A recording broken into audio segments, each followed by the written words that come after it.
នៅនឹងអារឿងតម្រៃស្រោចទឹកនឹងជារឿងធម្មតាទេព្រោះក្នុងមួយថ្ងៃតម្រៃស្រោចទឹក2ដងជាប្រចាំដោយសារតែទឹកនឹងហើយទើបប្រជាជនមានទឹកប្រើប្រាស់មានត្រីញ៉ាំហើយដំណាំចម្ការព្រៃឈើក៏អាចដោះបានទៀតការទៅមើលក្រុមរបស់សូរ៉ូវិញពេលនេះពួកគេក៏មានសុវត្ថិភាពផងដែរហើយអ៊ូសបបានឆ្លោះឃើញលូហ្វីកំពុងតែធ្វើដំណើរជាមួយនឹងវ៉ាន់ដាហើយនឹងខេរ៉ុតគាត់មានការស្លុតចិត្តណាស់ពេលឃើញខេរ៉ុតខាំលូហ្វីដែលតាមពិតទៅខេរ៉ុតគ្រាន់តែខាំលេងតែប៉ុណ្ណោះដែលប្រហែលជាវាមកពីចរិតធម្មជាតិរបស់ទុនសាយដែលល្មោះធ្មេញមួយសន្ទុះក្រោយមកទឹកស្រកអស់ពេលដែលវ៉ាន់ដាហើយនឹងខេរ៉ុតនាំលូហ្វីទៅជំរុំរបស់នាងឡហើយនឹងក្រុមរបស់សូរ៉ូបានទៅស្ទាក់ពីមុខប៉ុន្តែវាគ្រាន់តែជាការយល់ច្រឡំតែប៉ុណ្ណោះវ៉ាន់ដាមិនមែនចាប់លូហ្វីយកទៅស៊ីទេនៅពេលនេះពួកគេបានធ្វើដំណើរទៅដល់ច្រកទ្វារចូលទៅក្នុងជំរំល្មមហើយវ៉ាន់ដាបានប្រាប់អ្នកយាមឲ្យបើកទ្វារព្រោះពេលនេះក្រុមមុខចម្បាំងលូហ្វីបានមកដល់ហើយនៅទីនោះពួកគេបានស្វាគមន៍ក្រុមលូហ្វីយ៉ាងរាក់ទាក់បំផុតព្រោះបើតាមលើវ៉ាន់ដានិយាយសានជីណាមីឆបភើហើយនឹងប្រុកមានគុណលើពួកគេបន្តមកណាមីហើយនឹងឆបភើបានរត់មកដល់ទាំងរំភើបចិត្តពួកគេពិតជាមានការនឹករលឹកគ្នាយ៉ាងខ្លាំងប៉ុន្តែនៅពេលដែលលូហ្វីសួរនាំពីសានជីណាមីបែរទៅជាទួញយំហូរទឹកភ្នែកទៅវិញមូលហេតុគឺមកពីសានជីបានចាក់ចេញទៅតាមក្រុមរបស់ប៊ិចម៉ាំបាត់ហើ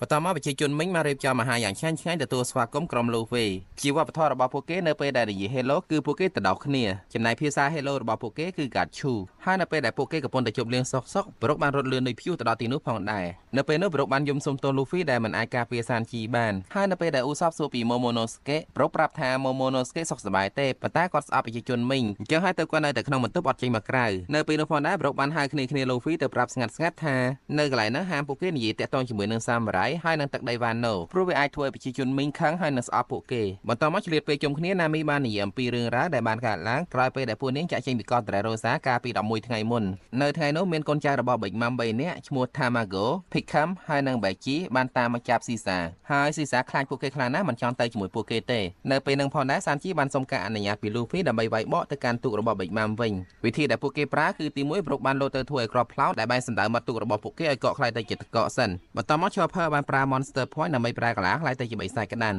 ់ពេលរួចហើយសានជីបានគប់ស៊ីសាទៅឲ្យ Chopper ដើម្បីយកគាត់ធ្វើជាកណាត់ត្រគ្រាប់ពេលត្រគ្រាប់រួចហើយ Chopper ក៏រុំគាត់ដូចបាល់ហើយក៏គាត់សម្ដៅទៅកាន់ទូករបស់ប៊ិចម៉ាំចុងក្រោយសានជីបានលោតឡើងទៅលើអាកាសហើយទាត់ស៊ីសាឲ្យជ្រុះក្របផ្លោកទៅត្រូវទូករបស់ប៊ិចម៉ាំវិញ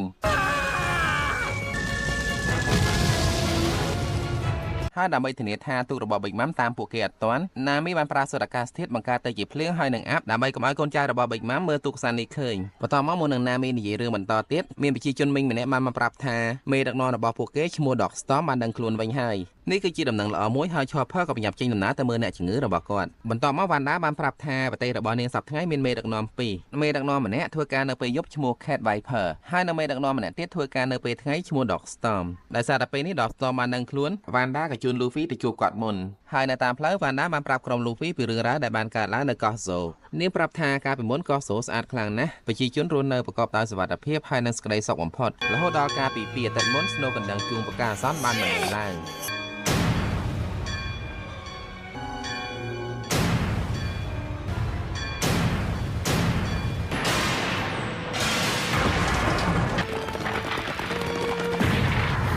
ងអ្នកដែលមកលុកលុយនៅកោះសូនៅពេលនោះគឺជាកូនចៅរបស់ខៃដូម្នាក់ឈ្មោះចាក់ហើយនឹងកូនចៅរបស់គាត់មកកាន់ទីនេះគឺដើម្បីរកនិនចាម្នាក់ឈ្មោះ Raizo នៅពេលនោះប្រជាជនបានប្រាប់ក្រុមរបស់ចាក់ថាពួកគេអត់ស្គាល់ Raizo ទេហើយក៏មានអ៊ំចាស់ម្នាក់ឈ្មោះមុនជីមកជួយនិយាយសម្រួលថាបើសិនជាមិនជឿទេអាចឆែកមើលគ្រប់ផ្ទះបានប៉ុន្តែចាក់កាច់ណាស់អត់មានស្ដាប់ហេតុផលអីទេដឹងតែពីរឿងវាយកំទេចទាមទារគេបកគោ Raizo ឲ្យគាត់បន្តមកចាក់បានបញ្ជាឲ្យកូនចៅរបស់គាត់សម្រុកចូលទៅប៉ុន្តែត្រូវបានប្រជាជននាំគ្នាព្រួតវាយឡើងដេកប្រជាជនមិញម្នាក់សិតតែវាយចេញរន្ទះមិនធម្មតាទេហើយភាគច្រើនទាំងប្រុសទាំងស្រីទាំងចាស់ទាំងក្មេងសិតតែជាក្បាច់គុណបន្តមកលោកអ៊ំមុនជីបានចូលទៅនិយាយជាមួយនឹងចាក់ម្ដងទៀតថាបើសិនជាពួកគេប្រយុទ្ធគ្នានឹងមានរបួសទាំងសងខាងគាត់បានឲ្យយោបល់ថាចាក់គួរតែនិយាយជាមួយថ្នាក់ដឹកនាំរបស់គាត់ទៅប៉ុន្តែចាក់បានបដិសេធហើយហៅកូនចៅរបស់គាត់មកក្រុមទៀតចេញមកក្រុមក្រោយនេះគេហៅថាពួក Gifter ពួក Gifter ហ្នឹងគឺជាក្រុមមនុស្សដែលបានញ៉ាំផ្លែឈើស្មាយធ្វើឲ្យពួកគេខ្លាចទៅជាមនុស្សកាត់សត្វរបៀបចំណាំពួកគេគឺពួកគេមានដោះស្នែងពណ៌ខ្មៅនៅលើក្បាល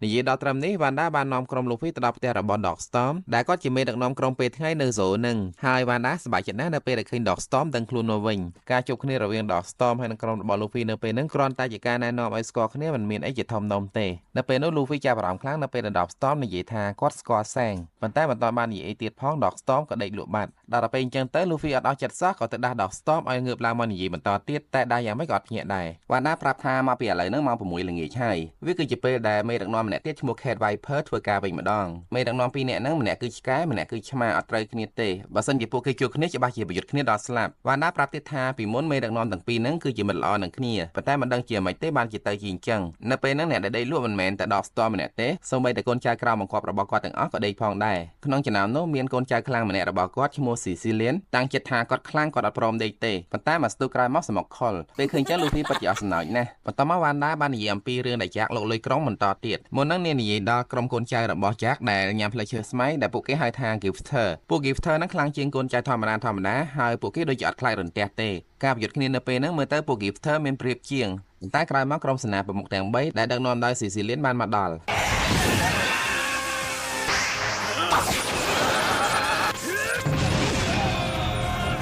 ប៉ុន្តែតែពួកគេអាចចាត់ការក្រុម Gifter ស៊ីផុយតែនៅតែទៅមិនរួចជាមួយចាក់ហើយក្រោយមកទៀត Dogstorm បានទៅដល់ទីនោះ Dogstorm មិនមែនចង់ទៅប្រយុទ្ធតែម្ដងទេគឺគាត់ចង់ទៅចរចាគ្នាជាដំបូង Dogstorm បានទម្លាក់អាវុធហើយប្រាប់ចាក់ថានិនចាឈ្មោះ Raizo ដែលចាក់កំពុងតែរកនឹងអត់នៅនឹងទេគាត់អនុញ្ញាតឲ្យចាក់ឆែកឆេរក្នុងទីក្រុងតាមចិត្តតែកុំសម្លាប់ប្រជាជនរបស់គាត់ប៉ុន្តែចាក់ដឺតចេះស្ដាប់ភាសាខ្មែរមិនដឹងទេនៅតែវាយប្រហារទៅលើ Dogstormការវាយប្រហារនៅលើនោះប្រជាជនមានការព្រួយបារម្ភណាស់ក្នុងគ្នាគិតថា Dogstorm ប្រហែលជាខ្ទេចខ្ទីដូចខ្ទឹមហើយមើលទៅប៉ុន្តែមិនតាន់ខ្ទេចនៅឡើយទេ Dogstorm អាចទប់ទល់ជាមួយនឹងចាក់បានចាក់នឹងខ្លាំងមិនមែនធម្មតាទេតម្លៃខ្លួនរបស់គាត់ស្មើនឹង 1000 លាន berry ច្រើនជាងតម្លៃខ្លួនរបស់ Luffy 2 ដងបន្ទាប់មក Dogstorm នៅតែព្យាយាមនិយាយលងលោមចាក់ដដែលថានិនចាឈ្មោះ Raizo នឹងអត់នៅនឹងទេប៉ុន្តែចាក់ច្បាស់ការណាស់ថា Raizo នៅនឹងបើមិនឆាប់បកគល Raizo ឲ្យគាត់កុំសង្ឃឹមថារួចខ្លួនដល់ទៅពេលអត់ជំរឿ Dogstorm ក៏រើយកការធ្វើសង្គ្រាមទ្រង់ទ្រាយធំដើម្បីការពារប្រជាជនខណៈពេលដែលពួកគេកំពុងតែប្រយុទ្ធគ្នាមិនទាន់ដឹងចាញ់ឈ្នះផ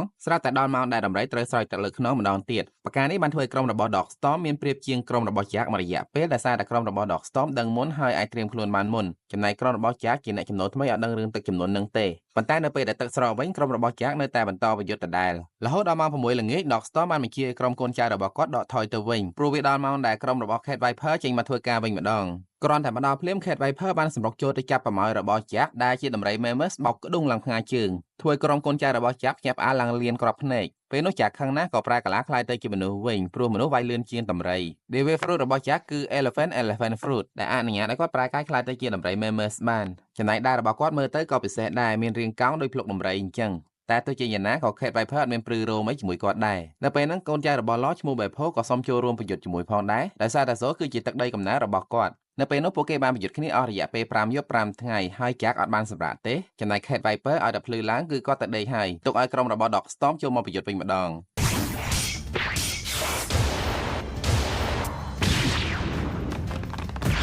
យុទ្ធសាស្ត្រហ្នឹងបានធ្វើឲ្យក្រុមរបស់ Dogstorm ហើយនិង Kate Viper មានប្រៀបយ៉ាងខ្លាំងប៉ុន្តែចុងក្រោយបែរទៅជាចាញ់ដោយសារតែ Jack បានប្រើអូស្មန်ពុ